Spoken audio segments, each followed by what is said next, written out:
O nosso tema hoje é nostalgia, não é saudade, é saudosismo. Saudade daquilo que se foi, saudade daquilo que você não viveu. Nostalgia vem de nostos, que quer dizer exatamente retorno. Olha para você ver, nostos, retorno, e algia, de onde se origina a palavra dor. Descreve exatamente essa jornada de volta, de retorno a um tempo que você gostaria de voltar nele. E não apenas diz respeito ao tempo, mas diz respeito à sua própria identidade. A quem você foi, a quem você era e que você gostaria de voltar a ser. É voltar no tempo com um sentimento amargo, com um sentimento dolorido em relação àquilo que nós já vivemos, àquilo que já passou. Ou talvez alguém que você deveria ter sido, mas não foi. E isso vai corroendo a nossa vida, vai corroendo a nossa alma, de tal forma que nós muitas vezes paralisamos, não vivemos aquilo que está proposto por uma idealização no passado. A gente fica preso a algo que deveria ter sido vivido plenamente ou deveria ter sido vivido da melhor maneira possível,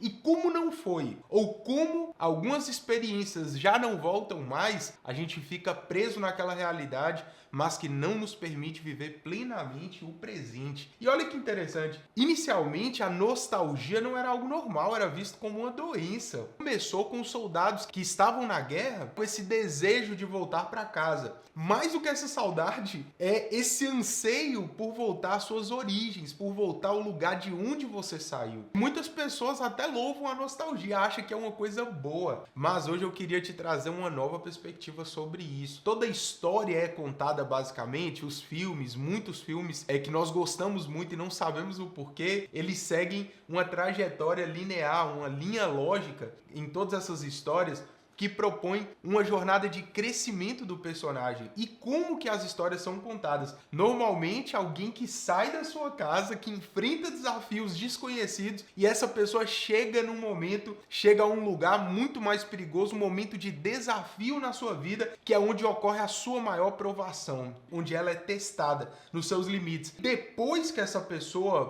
tem esse momento de conquista, tem esse momento de vitória, normalmente ela retorna ao seu lar. Só que quando ela volta ao lar, ela percebe que as coisas mudaram, que por conta dessa trajetória que ela experimentou, que ela viveu, ela foi profundamente transformada no seu coração, no seu interior. E ela também não percebe, ela não imagina isso, mas voltar ao lar vai trazer alguns problemas, porque o lar também já não é o mesmo. Tanto o ambiente de onde ela saiu não é mais o mesmo, quanto o seu próprio coração, a jornada que essa pessoa experimentou, mudou quem ela é, transformou ela. Alguns casos negativamente, mas na maioria positivamente. Você se tornou uma pessoa mais madura, a sua jornada de desafios, de lutas, de conquistas fez você uma pessoa melhor. Mas muitas pessoas não se apegam a isso. Elas continuam com o desejo de retorno ao lar e, pior que isso, idealizando, fantasiando, romantizando algo que já não é mais o mesmo, ou jamais seria a mesma coisa. Só que a jornada do herói vai mostrar essa trajetória. E aí, a pessoa, esse herói que voltou ao lar, quando ele volta, ele vai decidir se ele vai ficar ou se ele vai de fato continuar, se ele vai partir para novos desafios. E isso é tão interessante que, repito, a maioria dos filmes seguem esse padrão, eles seguem essa lógica de construção de narrativa. Você percebe isso, por exemplo, em filmes extraordinários como O Hobbit, como O Senhor dos Anéis. Você vai ver que grandes histórias são contadas exatamente a partir dessa ótica. Eu gostaria de trazer uma aplicação mais direta para você nesse sentido. Qual é a diferença entre nostalgia e saudade? Saudade é uma lembrança afetiva. Você não tem desejo de voltar. Você simplesmente tem uma memória que é uma memória prazerosa de algo que aconteceu, de algo que você experimentou, mas que você não tem desejo necessariamente de voltar lá, porque você entende que foi uma experiência maravilhosa, mas que passou, foi um momento, foi um estágio, foi um tempo específico da sua vida e que você viveu ele, inclusive, plenamente. Você viveu ele de maneira completa, de forma plena. A saudade, então, é essa lembrança afetiva, é uma lembrança boa do que aconteceu e não necessariamente você tem desejo de voltar lá para experimentá-la novamente. Só que a nostalgia não. Ela é um desejo de reviver, de consertar muitas vezes o passado. Muitas pessoas não têm uma boa memória e elas olham para trás não exatamente recordando os fatos, elas olham para trás romantizando a sua narrativa. Elas imaginam que foi maravilhoso aquele tempo que passou, mas não necessariamente se apegando a como as coisas aconteceram de fato, como que foi na realidade. E isso é o pior da nostalgia, porque você não trata com fatos, você trata com imaginário. É uma saudade, muitas vezes, idealista, uma saudade de algo que talvez nem aconteceu como você está dizendo ou está desejando que acontecesse. Então, talvez a nostalgia tenha mais a ver com ressentimento, tem mais a ver com uma mágoa, com um sentimento ruim de um tempo passado. Muitas pessoas olham para alguém que elas eram, por exemplo, olha que perigo isso, antes do casamento. Alguém, quando eu era jovem, eu era tão feliz, aí hoje eu sou assim, hoje as coisas deram tudo errado pra mim. E a pessoa conjectura de um tempo em que ela, na cabeça dela, era maravilhosa, ela vivia num lugar perfeito,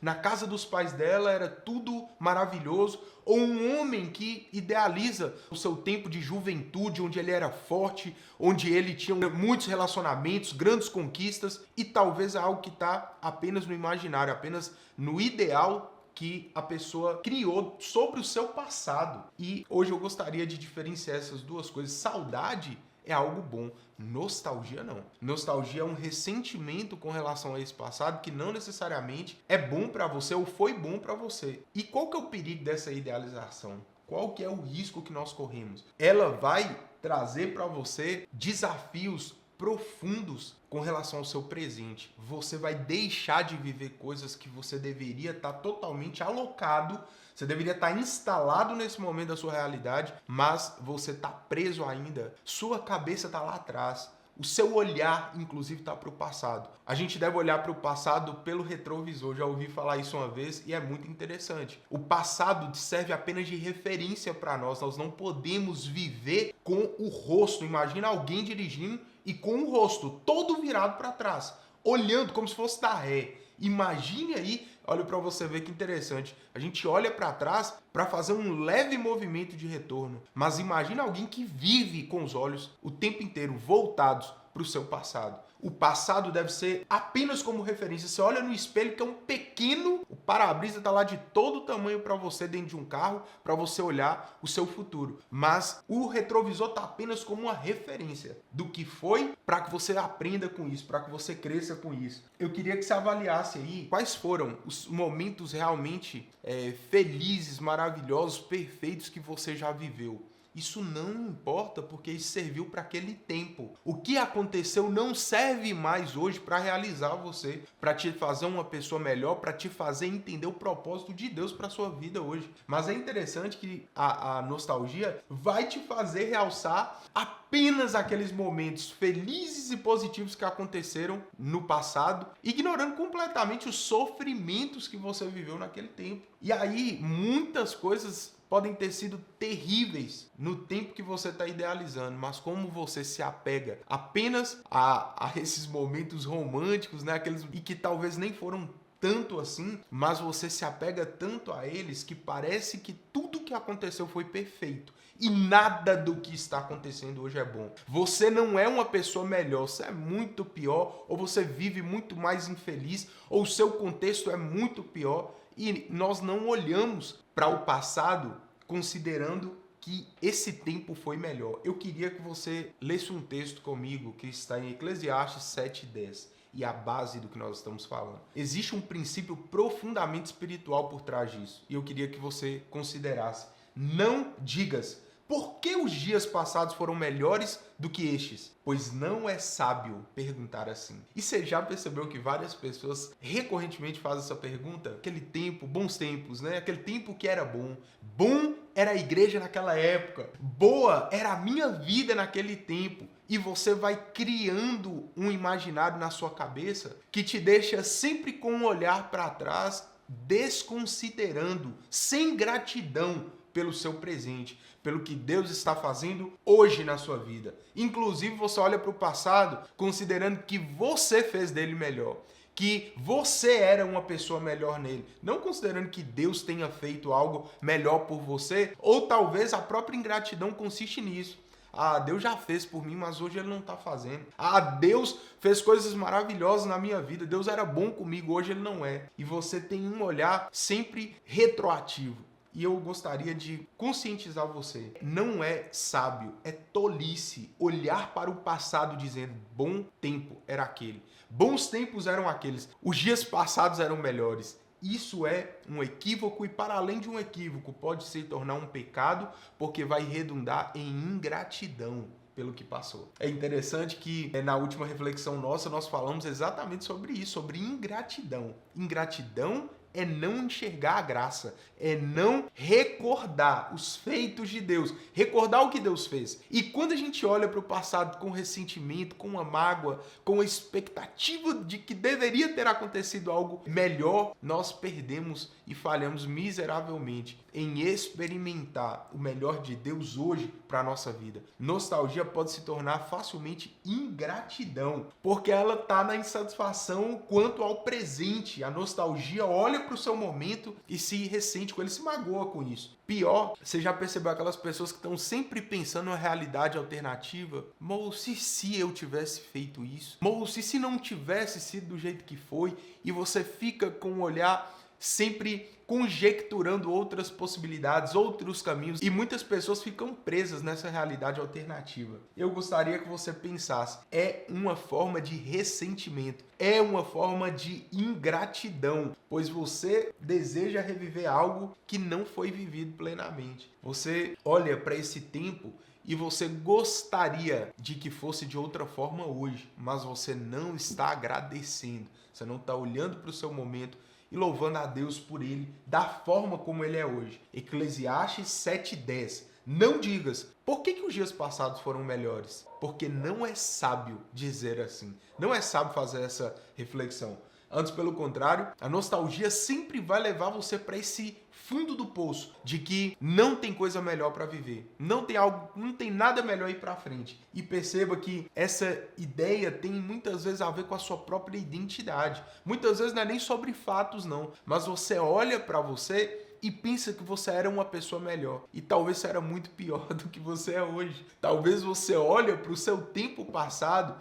e você conjectura que você piorou e você vai culpar pessoas do seu agora, do seu presente por isso. Não, quando eu estava naquele lugar, quando eu tinha dinheiro, quando eu estava bem no meu trabalho, antes de tudo acontecer, antes dessa situação acontecer, antes dos meus filhos, muitas pessoas olham para a chegada dos seus filhos como algo que tornou elas piores do que elas são. Antes dos meus filhos eu era uma pessoa muito tranquila. Antes, pelo contrário, talvez você era uma pessoa pior e você manifestou isso depois dessa chegada que veio para amadurecer você, que veio para transformar sua mentalidade, mudar sua visão e melhorar quem você é. Eu queria, para finalizar, trazer alguns exemplos bíblicos que deveriam nos fazer pensar profundamente sobre o perigo da nostalgia. O povo de Israel, quando estava no Egito, estavam escravos, vivendo em opressão, sem identidade, porque eles perderam isso, se tornaram escravos. Até as referências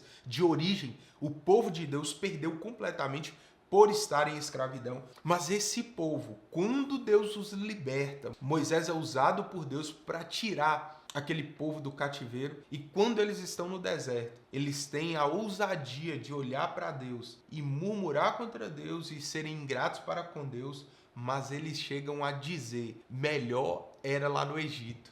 Por que você tirou a gente de lá? A gente estava bem lá, por que você trouxe a gente para morrer nesse deserto miserável? Olha o que eles chegam a dizer. Era melhor sermos escravos lá no Egito do que estarmos passando fome aqui no deserto. Eles olharam para os templos no Egito e falavam, lá a gente tinha carne, a gente se assentava e a gente ria. Olha para você ver que loucura que o ser humano pode chegar a cometer. Olhar para o seu tempo de escravidão e pensar, bons tempos eram aqueles. Era bom, era quando eu era do mundão. Eu era muito mais feliz, eu divertia muito mais. Eu vivia muito mais plenamente a minha vida. Eu tinha mais amigos naquele tempo, eu era muito melhor naquele tempo. O povo de Israel experimentou a impiedade quando eles olharam para o tempo de escravidão, para o lugar de onde Deus os tirou, para fazer o quê? Serem gratos, sentirem nostalgia, saudade de um tempo que não foi nada como eles estavam dizendo que era. Perceba que é um saudosismo miserável que te faz olhar para o seu passado terrível e enxergar nele alguma coisa boa. Olhar para um tempo que não deveria voltar na sua vida e dizer, não, eu queria voltar, era bom aquele lugar lá, era bom do jeito que era. E inclusive, né, Deus te tira, Deus te liberta, Deus intervém na sua história e você diz, não deveria ter sido assim.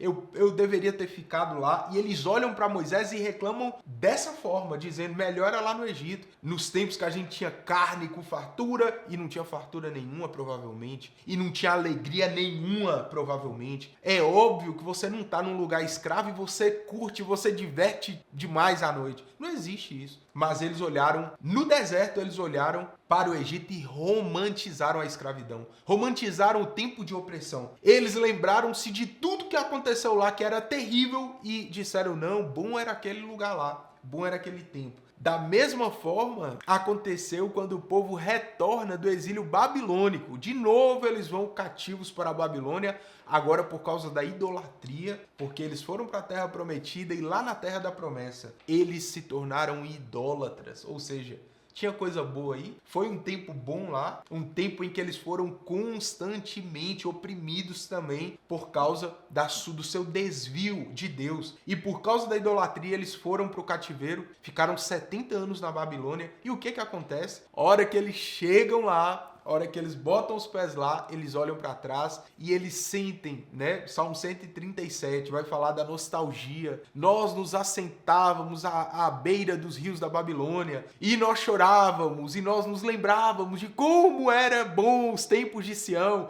como que era bom viver lá na Terra Prometida. E na verdade, eles viveram da pior forma possível, no lugar da promessa, no lugar onde Deus estabeleceu cada uma daquelas famílias, cada uma daquelas tribos, Deus generosamente deu um lugar onde eles deveriam ter vivido o extraordinário, mas eles escolheram viver da pior forma possível. E de que forma que eles viveram? Em idolatria, em desvio moral, em desvio espiritual, constantemente se afastando de Deus, ofendendo a Deus, aprendendo tudo de ruim dos povos vizinhos. Mas quando eles vão escravos para a Babilônia, uma terra próspera, a Babilônia era o maior império da época e Deus até fala com eles em Jeremias. Olha, vão para lá, para a Babilônia, vocês vão ficar lá 70 anos, mas não vai com expectativa de que vocês vão voltar não, porque vocês vão ficar lá um bom tempo. Podem se estabelecer lá, podem se organizar lá, porque eu é que sei os planos que eu tenho para vocês. Isso é muito interessante, porque Deus fala com eles, olha, vocês estão indo para um lugar que é melhor do que o lugar que vocês estão agora, pela forma como vocês estão vivendo agora. E isso é que eu queria te fazer refletir profundamente. Às vezes Deus te leva para um lugar que você não vai considerar ele bom, mas se você olhar para o lugar onde você está e para a forma como você está vivendo hoje, você vai entender que o que Deus tem, mesmo num lugar que você não entende, por que você está indo para lá, vai ser melhor para você. Deus tem o melhor para nós. É tanto que ele diz nesse texto, eu é que sei. Os planos que eu tenho a seu respeito são planos de bem e não de mal, plano de paz e não de mal, para dar a vocês o fim que vocês desejam. Vocês querem alegria, vocês querem realização, vocês querem uma vida plena. Do jeito que vocês estão vivendo aí, eu preciso tirar vocês daí. E perceba que, de novo, esse povo está lá na Babilônia e eles deveriam olhar para trás e falar, moço, que tempo terrível que nós estávamos vivendo lá em Sião. Mas eles olham com saudosismo, eles olham com tristeza, com melancolia, com lamento, com profundo lamento, porque não viveram. O que é a nostalgia? Ressentimento pelo que você não viveu do jeito certo. Ressentimento por você ter vivido uma vida miserável em um ambiente perfeito. Deus deu a terra da promessa, que era o paraíso para eles, mas eles escolheram viver nesse lugar perfeito da pior maneira. Quando você sai, aí vem a nostalgia.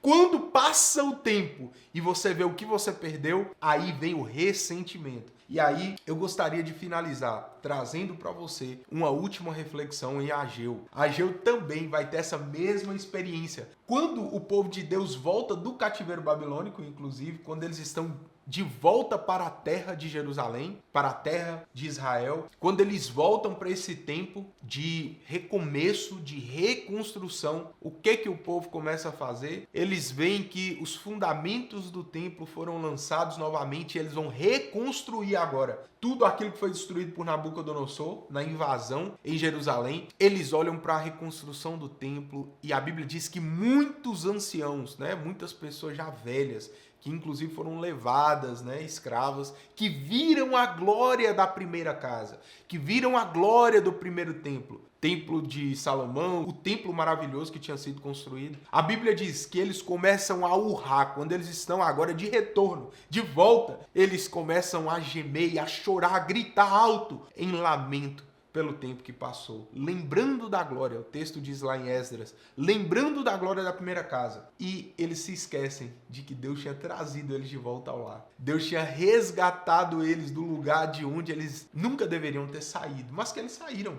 E agora Deus os traz de volta, mas eles estão lá de novo, lamentando e chorando com aquela profunda nostalgia que não estavam permitindo eles usufruir do presente. E hoje, essa reflexão para nós é muito importante, porque Ageu é um exemplo de foco na reconstrução. Do mesmo jeito que Daniel lá na Babilônia, guarde isso, Daniel lá na Babilônia é um exemplo de quem está em meio a um contexto difícil, mas ele consegue ser excelente nesse contexto. Ele consegue aproveitar da melhor maneira o momento de provação, o momento de teste que ele está experimentando ali no cativeiro, e ele consegue galgar altos patamares. Ele consegue chegar num lugar onde ninguém chegou, porque ele consegue olhar para o seu presente e dar foco para o lugar onde ele está, dar foco para o seu presente, ser o melhor que ele poderia ser no cativeiro da Babilônia. Mais do que isso, por ele ser excelente, por ele trabalhar com excelência no presente, Deus dá para ele uma visão de futuro.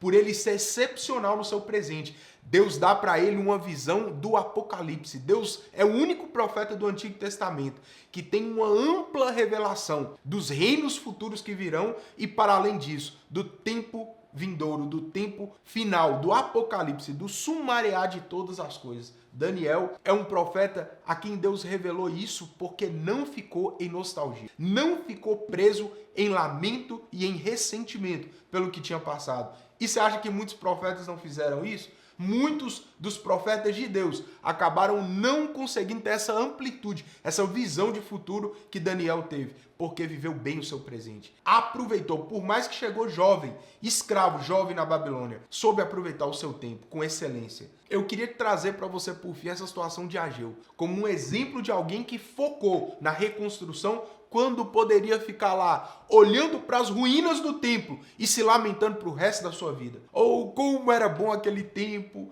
que pena que isso aconteceu, como deixaram isso acontecer, e você fica preso em um tempo que já não existe mais. Você, ao invés de entender que Deus fez exatamente o que precisava para sermos restaurados no nosso relacionamento com Ele, na nossa visão espiritual, não. Vamos focar no que deveria ter acontecido, no que poderia ter sido tão melhor. Hoje é a sua oportunidade de olhar para o seu passado apenas como referência. Aprender a viver o seu presente plenamente. Porque futuramente você vai olhar para esse presente sem nostalgia. Olhar para esse presente com saudade, entendendo que você aprendeu a viver ele plenamente. O caminho da maturidade é olhar para o futuro. Ageu, enquanto o povo estava lá lamentando, ele falou, não, vamos reconstruir isso aqui, vamos organizar isso aqui, porque enquanto o povo lamenta a glória do templo antigo, a glória da segunda casa será maior do que a da primeira. E o que a gente aprende com isso? Essa profecia de Ageu não estava falando de casa, não estava falando de templo físico,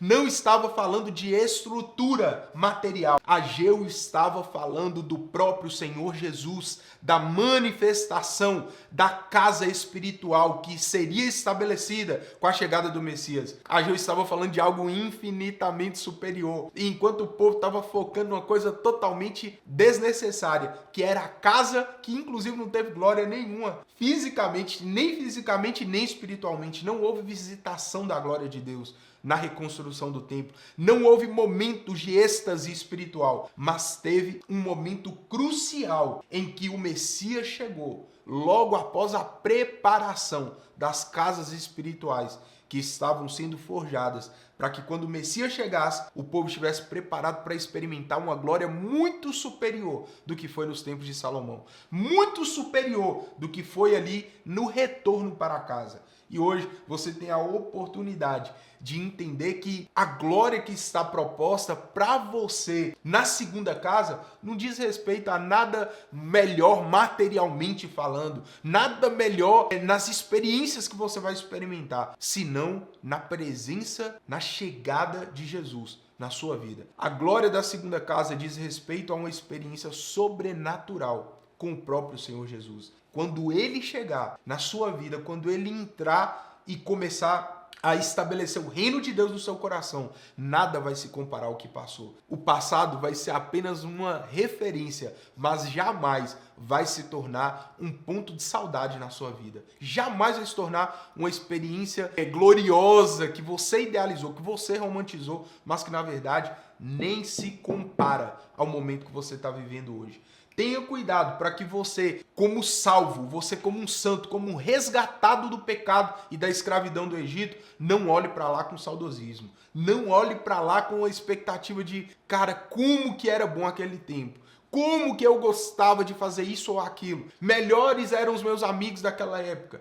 Você vai perceber que existe algo devastador em olhar para o passado com uma mágoa e com um ressentimento, que você deveria ter vivido melhor, que você deveria ter aproveitado melhor, mas que não fez. Hoje, nós precisamos estabelecer uma marca no nosso coração, uma marca de maturidade, de aprender a olhar para o futuro com muita esperança, não com expectativa, cheio de esperança naquilo que Deus vai fazer. Porque na esperança tem certeza, na expectativa é possibilidade. E hoje nós precisamos ter desiludir mesmo daquilo que passou, para que nós tenhamos uma identidade forjada no presente, forjada no que estamos experimentando agora, porque nostalgia é uma crise de identidade. Nostalgia nada mais é do que uma ideia daquilo que você romantiza sobre o seu passado. Não, muitas vezes, nem está forjado em fatos, nem diz respeito a acontecimentos reais, mas é uma ideia subjetiva do que aconteceu, do que passou. A nostalgia pode aprisionar você e te impedir de viver o agora. Deus está nos chamando para avançar, para construir, para edificar e focar na glória futura. Focar naquilo que vai acontecer e não naquilo que aconteceu da pior maneira possível. A verdadeira esperança em Jesus, no reino de Deus prometido, deve ser o foco, deve ser o alvo da nossa jornada. Eu finalizo com um texto maravilhoso que é uma marca na minha vida, que é um lema para mim. Irmãos, não penso de maneira nenhuma que eu já tenha alcançado a maturidade, que eu já tenha alcançado o lugar que eu desejo, mas uma coisa eu faço, esquecendo-me das coisas que ficam para trás, deixando as coisas que para trás ficam, eu prossigo para o alvo. É interessante que tem algumas traduções que diz esquecendo-me das coisas que ficam para trás e focando nas que estão adiante, nas que estão no meu futuro, avançando para as que estão adiante de mim. Eu prossigo para o alvo, a fim de ganhar o prêmio da soberana vocação de Deus em Cristo Jesus. Hoje é o seu momento de abandonar um passado romântico que você idealiza na sua cabeça, mas que jamais existiu, porque nem se compara ao presente, muito menos à glória futura. Hoje é um momento maravilhoso para refletirmos. A nostalgia não é uma saudade boa, é apenas um saudosismo, e que muitas vezes vai nos levar a desvalorizar, a ignorar o presente, a sermos ingratos com o presente. E pior que isso, sem jamais poder experimentar o nosso futuro. Deus abençoe a sua vida. Até a próxima.